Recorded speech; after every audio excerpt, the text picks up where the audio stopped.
Wrecked him, damn near killed him. Hello, everybody. We are live. Welcome back to Madmen with a Box Live. This is our 137th time doing this. I'm ProfPixel. He is OZChris. And we have more on the way.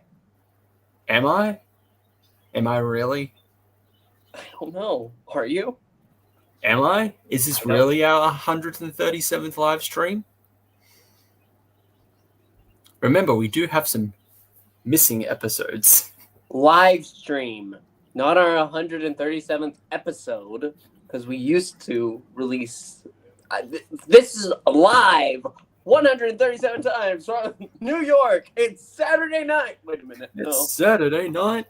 Well, it's Thursday afternoon for me. Wednesday night for you. Late Wednesday night. That is true. We're here to talk about Doctor Who, believe it or not. We have a topic later today that's going over the best Doctor Who historicals that each of the madmen will go ahead and decide. Jimmy, I can hear him say it now. The Unquiet Dead by Mark Gatiss is already won. But we'll go over that later. For now, let's throw in Gevain. Hello, welcome to the party, Gevain. Hello, hello, hello. Hey there. Now, Pixel. Mm-hmm. Am I hearing this right? We're here to talk about Doctor Who. We are. Why am I just finding out about this? I don't know what drugs are on, buddy. I was here ready for a 5-hour live stream to talk about all 5 series of Primeval, and then you just tell me this is actually about Doctor Who. So my whole month's worth of research is for nothing. So what the fuck am I doing here? I don't know anymore. It's very concerning. Let's talk about some news. How about that? That'll help. Sure, I guess. So yes, we are currently a little over a week away until Doctor Who comes back to our screens. Well, screens for the British, computer screens, laptop screens, mobile phone screens for literally everyone else and the British. I can't watch Doctor Who on TV unless I'm watching it on Disney Plus on a TV. I can't watch it like on a regular free-to-air channel anymore. Neither can we. Yeah, the damn British. Chris is on something else. They can't keep getting away with this. They are. They've already gotten away with it. It's too late. Don't worry. They don't have dentists. That's our payback. The British have done worse things. Yeah, look at all of our respective countries. So I have the British to blame for a certain president being in power. Thanks a lot, Queen Elizabeth. So there is 10 days before new Doctor Who is back. These are just some images that have been revealed, new looks that we'll go ahead and we'll see more of when the episodes actually come out, including a peek at. Now, this is the interesting one because it's clearly this is supposed to be like a flashback because it's Ruby in her attire during Church on Ruby Road and Space Babies. Mm-hmm. But I think a lot of people hello, Landry. Hello. But a lot of people have noted that what she's wearing underneath is the clothes that she had for the Devil's Court, like before they did the whole costume change. So I know a lot of people are thinking, oh, this is going to explain the whole 6-month gap. I'm like, no, it's not. This is probably just going to be a flashback or something to the episode that Ruby was in, or maybe to the finale. She has this weird green goopy thing on her. Why didn't we just consider that? It's just another Big Finish gap, guys. Big Finish is just waiting. Give them about 8 years, and they'll finally be able to make stories with somebody impersonating Shooty and Ruby. Sorry. Yeah, no, that's interesting. But is it a crime if she's just wearing that outfit again? Not really. Yes. Okay. Sure. I was gonna say it's like Landry's killing her. Just it's like when they did for the early new series novels, where they would use a certain photo of Billie Piper as Rose Tyler, and all they would do was Photoshop the color of her like clothes. So instead of like getting stills from like other episodes or whatever, or any other promo images, it was like the same kind of almost the same image, or just Billie Piper in that same outfit in different poses, and they would just Photoshop the color of it. So it'll be red in this one, or it'll be orange in this one. I think that's so funny that they did that. Okay. Next, to go ahead and talk about on the season 2 talking bits. Already, Steelbook and Blu-ray and DVD, they already have pages ready for when that time. So yeah, the season 2/series 15 Steelbook, DVD, and Blu-ray is already available for pre-order to order. This isn't new; they did this for the previous season as well. There was originally an error with the listing because it did not list Joy to the World in this box set. Apparently, they've gone ahead and corrected that because it technically is part of this season, even though it's the Christmas special, and it's a standalone, kind of a standalone-ish Christmas special. So, yeah. Oh, I know it. Sorry. Go ahead. I can't wait for the Steelbook to look much better than the DVD or Blu-ray release. That's how they convince people to buy the Steelbook, Chris. That's just how it works. Yes. Yeah. I got the Savages. It came in the mail. That's nice. Finally. Yes. Speaking of the next season, people have already seen the first couple episodes. Yes, they have. It was none of us. None of us. We weren't invited. How dare you, None of you. Russell? Russell, we show you nothing but love, quotation marks, on this channel for your recent series. Why weren't we invited? Well, all these people were. And yeah, it's just some of the photos from what is it? Their blue carpet event. Yes. It was the first episode, I believe. I thought it was but I could be wrong. Okay. I thought Michelle Gomez was there too, or was that? She is. She's right at the top. Oh, right. Top middle. Fine. Yeah. So previous Doctor Who actors were also in attendance. So yes, Michelle Gomez was there. You had I think Jodie Martin was there. Yep. Jodie Martin was there, I believe. I'm blanking on her name, but the actress that portrayed Martha's mum, she's on the middle left. She was also in attendance. And of course, because these are actors that have been in Doctor Who, everyone's on the internet being like, oh my god, Missy is coming back to Doctor Who. And it's like, yeah, Carol Ann Ford was at the premiere for the season 1, and she didn't turn up in season 1. So they sure teased her, though. They sure did tease her for a twist. Part of them teasing her? The teasing Missy, maybe. Or the Ronnie. Or the Ronnie. Or maybe they're always teasing the Ronnie. They're always. Oh, it was all over the internet. Or maybe the master. I'm telling you, Mel being back, she's actually the Ronnie. That would be incredible. It would be incredible. It would be terrible, but it would incredible. actually, no, I think it could work. It'd be fun. Yeah. Last bit of news. Just one more thing, I swear. Okay. One more thing. There's a new series coming from Big Finish called Smith and Sullivan. They have 2 actors that have replaced the respective roles, and now they're going to have their own spin-off series in the 1980s. Who were they? Huh? I don't know these people.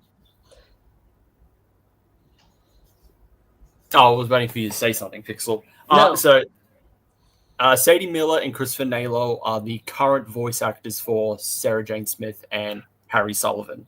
Sadie Miller is Elizabeth Sladen's daughter. Oh, okay. Yeah, I can see that. Weird. Yeah, so they've been voicing the characters within the Third Doctor and Fourth Doctor adventures, or anything tied with those doctors, with those companions. Yes. Like I don't know. It feels like, I want to say Big Finish dartboard of just random ideas. That's like, oh, what can we do? Let's do a Sarah Jane Smith and Harry Sullivan series. Listen. Someone has to stop Big Finish, right? No. Well, to be fair, the BBC kind of did. They did restrict them on things that they can do. They cannot do a lot of like the random like what they were doing like a year or 2 ago, where it's like Jackie is just meeting all of these characters. Here's Jackie with Six and Lady Christina. Here's Jackie with River Song. But like, if someone is born and they start listening to Big Finish Doctor Who related media, they will be like 30 by the time they're done listening. And there's new stuff coming out every month. Like, it is. But here's the thing. Big Finish got the rights to Dark Shadows, which I love Dark Shadows.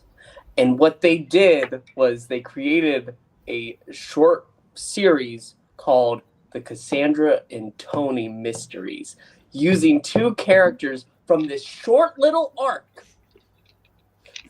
Because one is actually one of the major characters, Angelique, in disguise. But they decided, let's take those 2 and have a whole set of zany mystery adventures with them. This is great. I love this. This is fun bullshit. I like that. So I think I've mentioned this on our channel here before, but the producer, one of the big producers of Big Finish, Jason High-Ellery, I was at a convention in LA once, a Doctor Who convention, where he spoke, and he swore, he promised, he was very adamant, we will never, it is so disrespectful to recast deceased actors. This will never happen at Big Finish. Mark my words, this will never happen. He was very adamant. He got overruled. And then money showed up. But anyway. Things change. I think honestly, like I'm fine with recast as it's okay. It's going to happen. It's the correct, better alternative than just using AI to recreate the actor. Don't do that. If they start doing that, because it's like, well, it costs now to get all these people to voice all these roles now, so let's just use AI. No, don't do that. That's terrible. You mentioning that, though, it reminds me of that original, like the first trade of Death in the Family, where it had like a quote from Denny O'Neil on it that said, like, if they ever brought back Jason Todd, it would just be the worst thing they could. They would have run out of ideas. Like it was a very like straight up, like, if he ever comes back, fuck this company quote on like the cover of the first printing of that. Hysterical. I probably own that. It was Judd Winnick was the one who eventually did that. Of course, that was right after Brubaker brought back Bucky, so I kind of knew it was Yep. It's impossible to tell who came up with the idea first, really. Oh, no, that was Ed. I can tell you, I was around. That was Ed. It was Ed? Okay. It was definitely Ed. I mean, okay, so I used to work with Ed at a comic book store, Brubaker, in Berkeley, and it was Ed. 100%. Winnick did it as a response. But I'll put that one. I can answer that one. All right. But Frank Miller had a similar thing with Elektra, where he's like, that when Elektra came back, he's like, that's not Elektra. Elektra's dead. That is not. I don't know what that is. That's not Elektra. Yeah. That was entertaining. I feel like we with don't know these things, you know. yeah, Mhm. I feel like with Big Finish, I think they hit a roadblock where it's like we want to explore more stories, but Jason Aguilar said we're not recasting anyone, but Yeah, we're restricting ourselves with just doing the same Doctor and or companion groups time and time and time again. So it comes to a point where it's like, okay, we're gonna have to, if we can't get the actor back, gonna just have honestly, I only point out him having said that because he was kind of a jerk, and I like pointing out his hypocrisy. So, you know. No, I'm down for that. But this could be interesting. Like I wonder what they're going to do. That's my only thing. Because it's like, I don't know, a Sarah Jane and Harry series just doesn't interest me. I need a doctor there. Yeah. Is K9 going to be there? Yes. But like, why not have them with Tom Baker on a couple of adventures? They've Baker had. probably doesn't want to do it.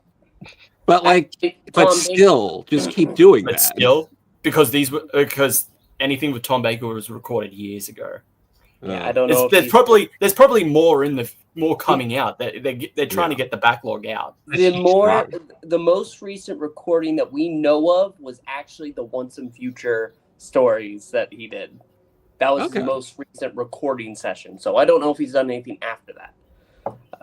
No, they're not announcing the next set.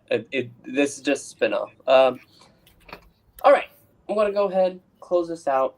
And speaking of history, I don't know, that's not a good segue. We're here to talk about the best Doctor Who historicals. How do we want to handle this? Do we want to go through some honorable mentions first? Each of us have I think Mark of the Rani, done. We're done.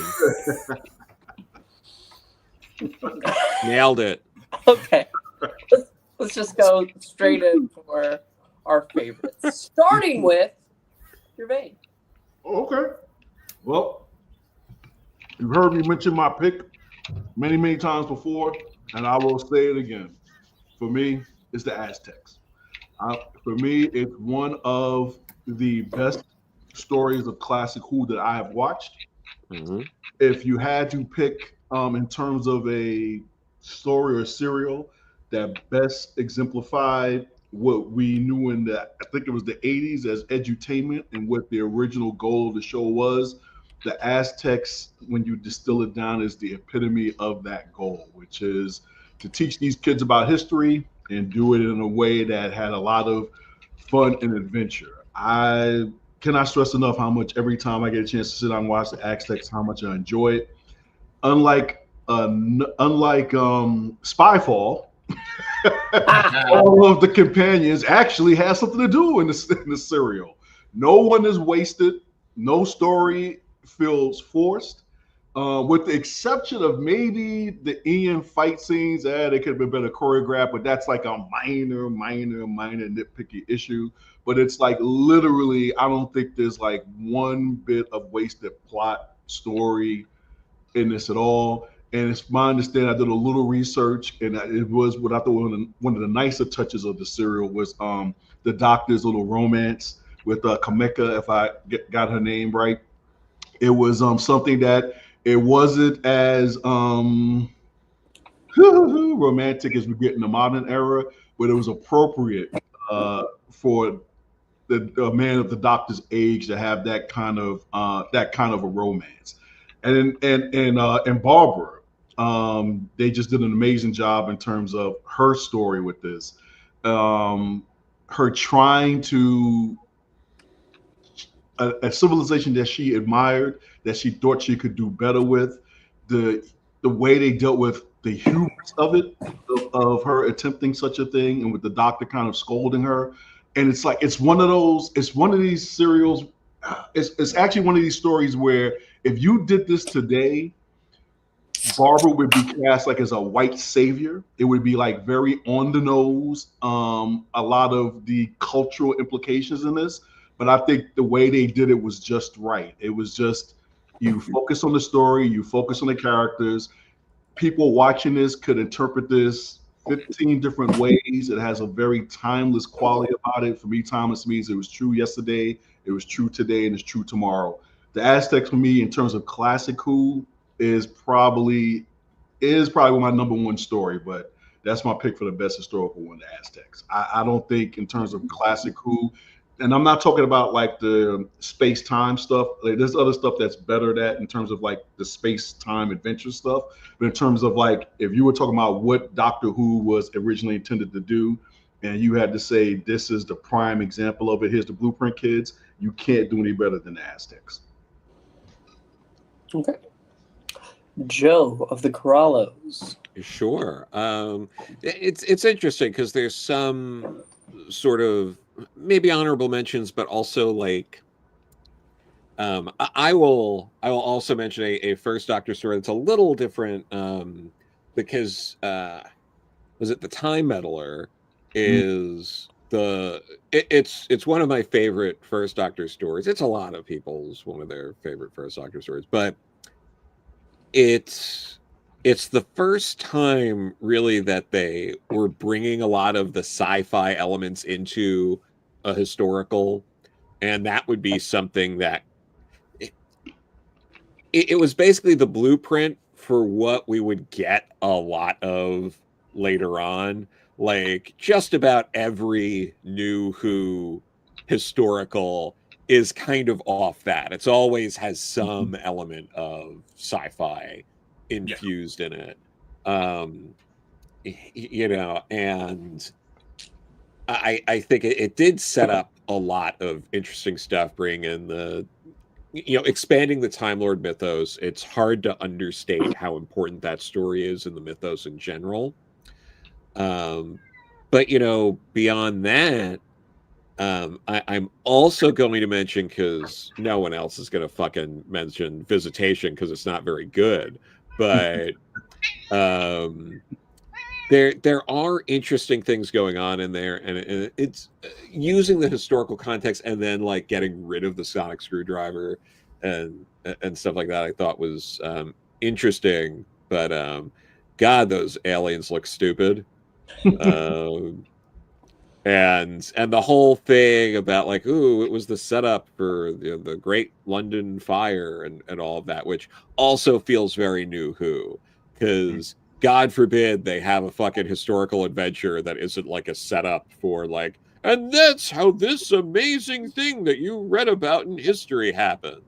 Like, God, fucking, like there's a lot of things I like about New Who, but a lot of stuff fucking sucks, and that's one of the things that fucking sucks about New Who is every time there's a historical, it has to be like, and then the Daleks did something, and that's what caused the Great Depression, and you're like, fuck this. Just they did something in the past and it was bad.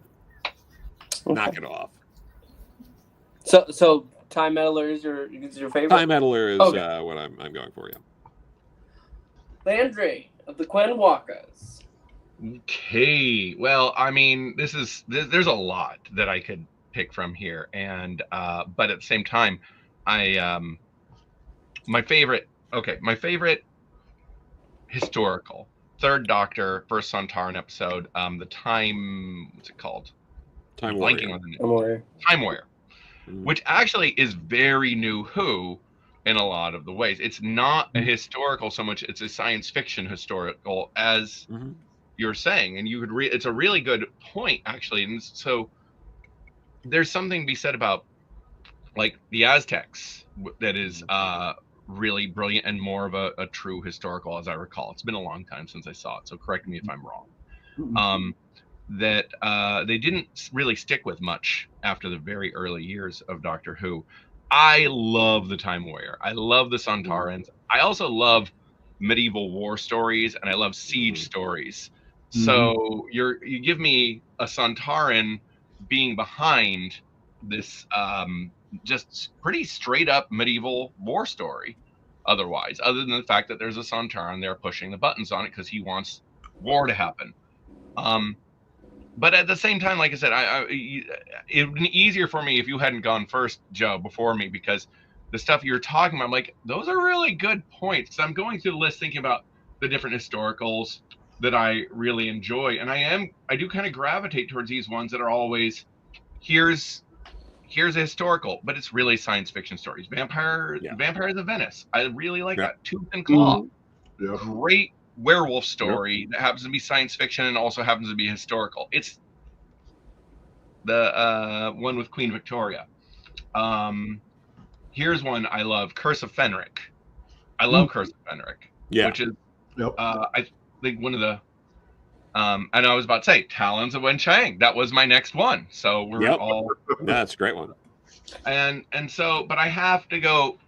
I don't know that I would say Time Warrior is the best. It's the best for me because of my love of medieval history, my love of medieval warfare, and the fact that the Sontarans are probably for me the most successful of what was at the time a new monster. You know, like they were well after the Cybermen, well after the Daleks. To me, they're kind of the next most successful enemy of the Doctor. So, Time Warrior. Does Remembrance of the Daleks count as a historical? I think so. I mean, it is. Well, it takes place in 1963, right? But it was made in 1980s, which isn't that. I mean, it kind of is, though. I mean, the new season's going to have an episode in 2005, and that makes me feel old. No, 2007. Is that a historical? 2007. To me, it is. It's almost 20 years ago. Chris. Careful, buddy. Chris, between us, do you want to go first or do you want me to go first? You can go first. Okay. My honorable mention is the Romans. Only because of the Doctor being giddy that he's responsible for the fire at the end. Oh, that's not me. No, Diego. Oh, no. Oh. That's my honorable mention. My favorite, though, is actually not from that long ago. It's the Haunting of Villa Diodati. I rewatched it today. I love this episode. It's a hardcore. I love this episode. I know that everything following it and everything before it really does suck, but this one episode is fantastic. Between the fun moments of like Lord Byron flirting with the Doctor, and she's just like no, and then just how creepy that lone Cyberman is. Fantastic. If the entire series was like this episode, it would have been a great show. But yeah, I really like it. I like Mary Shelley in it. Trying to think about anything else. That's pretty much my PowerPoints. Like, go ahead, Chris. Okay. Honorable mentions. There is a lot of honorable mentions, and both Landry and Joe have mentioned them. So, but I'm also going to be echoing Joe. I think the Time Meddler is my favorite historical. I watched it a while ago, and then I rewatched it today. I think it's a really good historical because, it does include that sci-fi element. It's really dealing with the whole, here's a history setting. Someone wants to change it. Someone is changing history. We need to make sure that that doesn't happen. And and then also the added bonus that it's also very vital to like Time Lord lore of establishing like the monk and other TARDISes. It exists. It isn't just like, oh, maybe did the Doctor lie? Did the Doctor and Susan lie and say, oh, we made this. We made the TARDIS. It's like, okay, well, someone else has one. So unless you made two at the same time and just pawned it off to someone. But no, I don't know. So far, Time Meddler is probably one of my favorite historicals. But there are like very, very close ones that we've all mentioned already. Okay. But especially, I'm kind of fine if it's the whole like, oh, this happened because of this. History is like this because aliens or whatever. I'm kind of okay with that, just in little spurses. Not all the time. I don't need it to be all the time where it's like, oh, you want to know why, I don't know, fucking the Empire State Building existed? Oh, it's because the Daleks. They needed it for their experiments. That's what I was getting at. But that's what I'm like, okay, sure. I feel like it could have just been, oh, the Empire State Building is there, and then it's already been built, and the Daleks are like, this would be a perfect conduit. So we're just going to co-op. We're going to co-op the management or whoever owns the Empire State Building, so they can build something extra to it. Is Ghostlight a historical? I think so. I don't know. Actually, Sean brings up a really good one. Fires of Pompeii. Somebody finally mentioned Vincent and the Doctor. Vincent and the Doctor. Oh my god. Yep. It's text in reverse. I don't know. I might have to change my choice now because those are Fires of Pompeii and Vincent and the Doctor are really good ones as well. I don't know. I feel like it could be a three-way tie. Ooh. Yep. Rogue. The weird thing is, yes, technically Rogue is one, but I don't see Rogue as a historical. I mean, I'd say it is. I guess it's in the past. We should have probably defined historicals last week and said, like, maybe it should be about a moment in history, like about the building of the Empire State Building, rather than just we happen to be back in time. It's about a historical moment or historical period specifically. Mm-hmm. I mean, maybe we needed a better definition here rather than just a story that took place in the past and a time travel show. Yeah, because technically Vincent wouldn't count based on that. It is surprising how many episodes of this time travel show are just contemporary England, though. Easier sets. Agreed. Yeah. Gotta make it relatable. That's why we can't have a companion from the past. How's that relatable?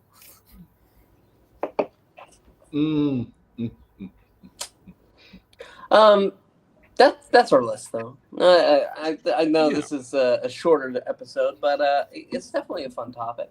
Glad I'm glad. I think Honorable mentioned Highlander. Jamie's introduction, and it's not the best, but it's probably the last. And I think I mentioned this the other day. The last really pure historical where you're supposed to be learning something. I know that Black Orchid was mentioned, in the chat the other week, but like, it's not quite the same because Black Orchid just so it's like a period piece where there's a murder mystery happening, but you're not like learning a lot about the period. Like, whereas the Highlander, you're kind of learning about that war and what was going on, and in a way that felt like the classic Who experience of like, we're doing a historical and we're going to learn a little bit about this culture. And whereas Black Orchid was just kind of like, there's a gross guy and he's dead now.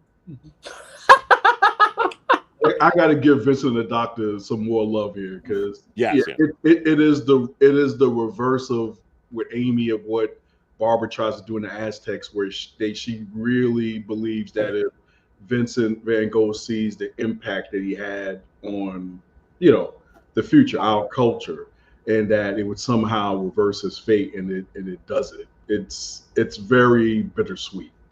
Very, very tragic and a very bittersweet thing. Then I have and the actor's name is escaping me. I know it's Bill Nighy, who basically is the one who gives this like wonderful, if you will, soliloquy about Vincent Van Gogh's impact. It's just top-notch stuff. But if you're asking me, I believe he was one of the best artists alive. Notice. Yeah, none of us mentioned Rosa. Yeah, that's true. Yeah.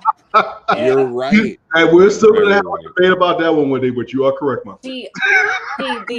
See, what Joe doesn't like is when they go ahead and accidentally do something. In that episode, they purposefully have to be a part of a bad moment of history. It's kind of it's almost as bad as it's almost as bad as winning the day with racism. That's right. Look, it's Which got we supremacy discussed in it for a reason. Yeah. The 13th Doctor really could weaponize race. Oh. I can't believe a white woman weaponized race so effectively. What? Really? That's never happened before. No. Not a white woman. Oh, wow. Sean brings up a good point. Pyramids of Mars, that is No, but that's all contemporary to the time. No, that was like 1920s, wasn't it? What was it? 1920? Yeah. Oh, yeah, that's right. Yeah. That's right. Yeah. Well, I keep forgetting. Yeah. I always feel like During that's a modern. That's a modern one it from the time. feels But no, like it's not. It feels. Yeah. Yeah. And it's got our favorite Admiral Ozzel, who comes back to die again in remembrance. It's got our favorite pet, Sutek. Oh, yeah, they really kind of ruined Sutek. Don't take him out for walkies. Doesn't change the fact that Pyramids of Mars is a fan-freaking-tastic episode. It I is. really, really love It's it. one of the That luckily best. had no sequel whatsoever. Yeah, no, No sequel whatsoever. They beat him with what, the power of love or something stupid. What? I'm kidding, because the ending was so awful to that story. You could have just said, like, I don't know, they beat him with the power of friendship or something, and that would have been better. It would have been better. Honestly, if they could have beat- just they could have just pulled a Monty Python and just say the animator died. Yeah. So it just Sutek just fades from existence because he was never finished. He wasn't rendered. Yeah, God, that's rough. But I still prefer it to Rosa. But anyway, I think, that's our show. That's it.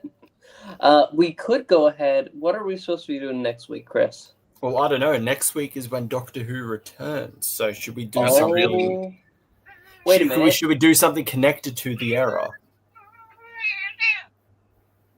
Sorry. I agree. Thank you, Kat. Well, so next Saturday is when Doctor Who returns to the world. So Should we do like an entire stream, well, with news and what our thoughts are going to be? What would we hope is going to be in this season, et cetera, all that? I mean, can we really make that last half an hour, though? I don't know. Most of it is just going to be us complaining. So yes. You guys will complain. I'm going to be the positive guy here, okay? I'm excited for Alan Cumming as the rubber hose cartoon man, okay? I think you got a critic right there. Mhm. Meow meow to you That too. has spoken. Had us spoken, yes. Well, I guess that's what we'll do. We'll do the season 2 hype stream next week, or the Yeah, I guess, yeah. something like that. We ask you to like, comment, and subscribe for the episode this week, though, and next week, and all the weeks following. If you want to watch reviews that are about half a week late, we will have them starting the week after next. Make sure to stick around for Madmen with a Box. We'll have a great time. Thank you. Bye-bye. Bye. Alonze. Hey, cat.